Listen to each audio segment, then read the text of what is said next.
Panginoon, ako ay lumalapit sa iyo ng buong puso upang humingi ng lakas at gabay. Patatagin niyo po ang aking puso at bigyan niyo po ako ng lakas na harapin ang mga pagsubok sa buhay. Ikaw ang aking dakilang tagapagligtas at ang Diyos na palagi kong sasambahin. Patawarin mo po ako sa mga sala na aking nagagawa, sapagkat pinapatawad ko din po ang nagkasala sa akin. Naway mapatawad mo po ako sa mga masasamang gawain na aking nagagawa sa araw-araw at tanggapin niyo po kung sino ako. Maraming salamat po sa araw-araw na buhay na iyong binibigay sa akin.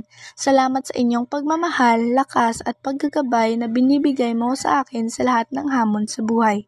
Salamat din sa pagpapala na aking natanggap lalo na sa mga pagkain na aking kinakain sa araw-araw. Sana po patuloy niyo po akong bigyan ng lakas at huwag pabayaan sa anumang hinding magandang pangyayari.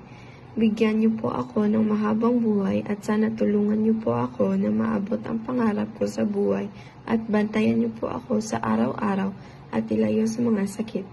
Ipinapaubaya ko po sa inyo ang lahat at pinapanalangin ko ito sa ngalan mo, Jesus. Sa inyong pangalan. Amen.